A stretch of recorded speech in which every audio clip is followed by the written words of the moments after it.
वालेकुम बच्चों, कैसे हैं आप सब। उम्मीद करती हूँ कि आप सब बढ़िया होंगे। तो चलिए बच्चों, शुरू करते हैं आज का सबक। हमारे सबक का नाम है क्या लड़कियां क्रिकेट खेल नहीं सकती।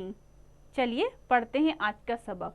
लेकिन सबक को शुरू करने से पहले हम कुछ अल्फाज पढ़ेंगे। कप्तान, टीम, क्रिकेट, मैदान, गुल, हैरान, मुकाबला, जोश, एतराज, इंतखाब, जानिब, हौसला। चलिए बच्चों, शुरू करते हैं अपना सबक।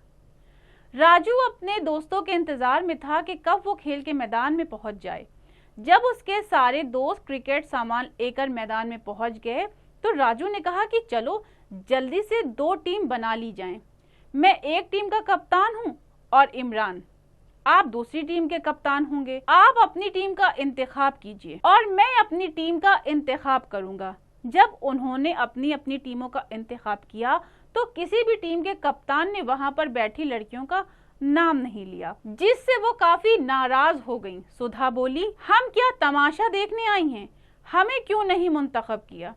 तो क्या हुआ कि वो वहां पे जो क्रिकेट के मैदान में लड़के जमा थे, वो जो क्रिकेट खेलना चाहते थे तो वो सिर्फ और सिर्फ लड़कों के साथ खेलना चाहते थे। तो उन्होंने लड़कों की 2 टीम प्लान कर ली। उस मैदान में लड़कियां भी बैठी हुई थी जो ये देख रही थी कि लड़कों ने जो 2 टीमें बनाई हैं उसमें सिर्फ लड़कों को ही सिलेक्ट किया है, यानी मुंतखब किया है, लिहाजा वो नाराज हो जाती हैं। चलिए आगे पढ़ते हैं।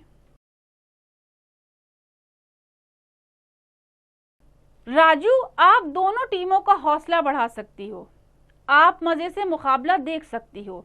लड़कियां क्रिकेट खेल नहीं सकती हैं।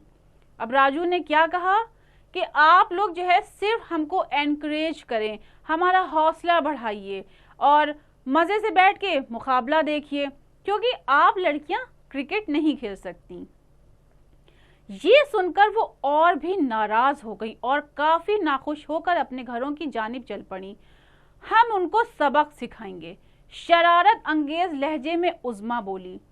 सुधा की मम्मा ने लड़कियों की बातचीत सुनी तो पूछा, क्या बात हुई है, आप क्यों नाराज हैं। लड़कियों ने वजह बताई, यानी जो वहां पे हुआ था वो सारी बात अपनी मम्मी को बता दी। सुधा की मम्मा ने बताया, आप खेल सकती हो, आप अपनी टीम बनाओ और लड़कों को बताओ कि हम आपसे बेहतर खेल सकती हैं। तो क्या हुआ, सुधा की मम्मा ने क्या बताया लड़कियों से कि परेशान होने की क्या बात है, तुम लोग खुद खेल सकती हो। किसने कहा कि लड़कियां क्रिकेट नहीं खेल सकती हैं? मुझसे पूछो, मैं तुम्हें ये बताऊंगी और इस बात का यकीन दिलाती हूँ कि तुम लोग क्रिकेट भी खेल सकती हो और लड़कों से कहीं बेहतर खेल सकती हो। चलिए सबक आगे बढ़ाते हैं। मगर हमारे पास तो क्रिकेट का सामान नहीं है, उज़्मा ने कहा, पर हमें खेलना नहीं आता। आप फिक्र ना करो, मैं आपको सब सिखा दूंगी, प्रीति ने जवाब दिया। सुधा की मम्मा ने भी उनका हौसला बढ़ाया और कहा कि मैं अपने टीम की कप्तान रह चुकी हूँ। जब हम स्कूल में खेला करते थे, अगले 2 हफ्तों तक लड़कियों की टीम ने जबरदस्त मेहनत की और खुद को क्रिकेट खेलने के काबिल बना दिया, यानी खूब प्रैक्टिस की और वो क्रिकेट खेलने के लिए तैयार हो गई। उज़्मा, प्रीति, सुधा की मम्मा, तनवीर आरा, प्रगति, उर्मिला वगैरह सब नेट प्रैक्टिस में महवर रहे और सुधा की मम्मा ने तमाम गुर उन्हें क्रिकेट के सिखाए, यानी जो जो चीजें क्रिकेट में होती हैं वो तमाम चीजें उन्हीं ने उन लड़कियों को सिखा दी। चलो हम खेल के मैदान में जाएं और लड़कों को दिखाएं कि हमें भी क्रिकेट खेलना आता है और यहाँ एक मुकाबला भी हो जाए, उज़्मा ने बोला। जल्दी लड़के भी मैदान में पहुंच गए। उन्होंने बहुत हंसी मारी, यानी लड़कों को हंसी इस बात की आ रही थी कि लड़कियां जो कह रही हैं कि हम क्रिकेट खेल सकते हैं, चलो देखते हैं कि होता क्या है। जब लड़कियों को मैदान में देख लिया, सुधा बोली, मैच के बारे में क्या राय है, चलो एक मैच हो जाए। तो सुधा ने लड़कों को क्या चैलेंज किया कि मैच के बारे में क्या ख्याल है, क्या राय है, चलो एक मैच हो जाए। अजय बोला, आंटी क्या आप भी खेलेंगी? तो सुधा की माँ ने बेझिझक बोला, अगर आपको कोई एतराज ना हो। लड़के सब हैरान हो गए कि ये कैसे हमारा मुकाबला कर सकती हैं। तो क्या हुआ बच्चों, अजय ने देखा कि आंटी भी मैदान में आई हैं, तो उसने आंटी से सवाल किया कि आंटी क्या आप भी खेलेंगी? तो सुधा की मम्मी ने क्या कहा, एकदम बेझिझक होकर कहा कि तुम्हें कोई अगर एतराज ना हो, कोई ऑब्जेक्शन ना हो, तो मैं भी खेलूंगी। अब सारे लड़के हैरान हो गए थे कि ये हमारा मुकाबला कैसे कर सकती हैं। मैच शुरू हो गया। लड़कों ने टॉस जीतकर पहले बैटिंग करने का फैसला कर लिया। प्रीति बहुत जोश में थी। Come on Sudha, come on Uzma. Raju ने पहली ही गेंद पर चौका लगा दिया और अगली गेंद पर 2 रन हासिल किए और तीसरी गेंद पर 2 क्लीन बोल्ड होकर वापस पवेलियन लौट गए। पवेलियन यानी जो क्रिकेटर्स की बैठने की जगह होती है। अब इमरान की बारी आई। इमरान भी बहुत जोश में था। उसने पहली गेंद पर 2 रन हासिल किए। इस तरह पहले दौर में लड़कों की टीम ने 8 रन स्कोर किए। अगले दौर में प्रीति ने गेंद संभाली और इमरान ने छक्का लगा लिया। दूसरी गेंद पर चौका और तीसरी गेंद पर एक जोरदार चौका लगा दिया। लड़के जोरदार तालियां बजा रहे थे। सुधा तीसरे दौर में इमरान और रजन का विकेट लेने में कामयाब हो गई और इस तरह 2-2 रन, फिर 3 रन और संभल कर बैटिंग करते हुए उन्होंने कुल 51 रन स्कोर किए। और अब लड़के आपस में महवे गुफ्तगू रहे, यानी कि आपस में बातचीत करने लगे कि हम इस कम स्कोर पर भी मुकाबला आसानी से जीत सकेंगे। उन्होंने लड़कों के लिए 52 रनों का हदफ दे दिया, यानी कि एक कसम ले ली, एक चैलेंज ले लिया कि 52 रनों का हम लोग स्कोर करेंगे। राजू बोला, हम इनको 30 रन पर समेट लेंगे। इमरान बोल रहा था कि ये हमारी बॉलिंग का मुकाबला नहीं कर सकती हैं क्योंकि मैदान में अभी टर्न बाकी है। सुधा की मां ने सब लड़कियों को बुलाया और कहा कि हमें संभल कर खेलना चाहिए।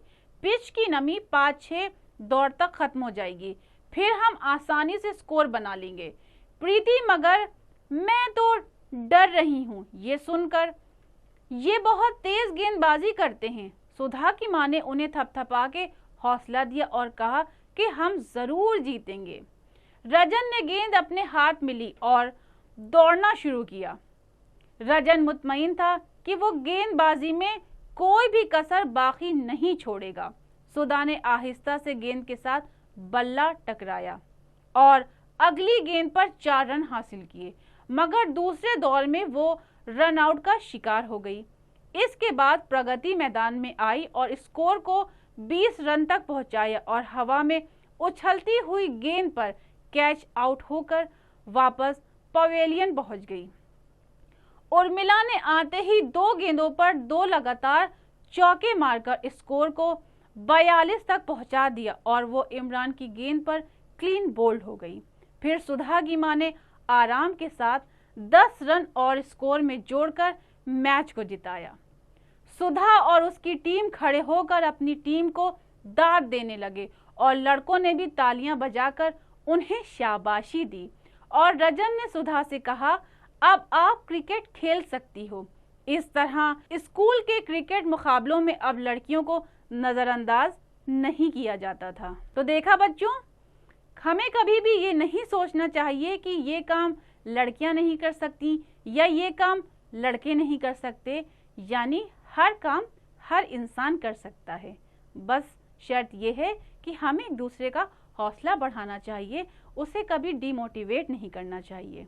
तो चलिए बच्चों, बढ़ते हैं अल्फाज और मायने की तरफ।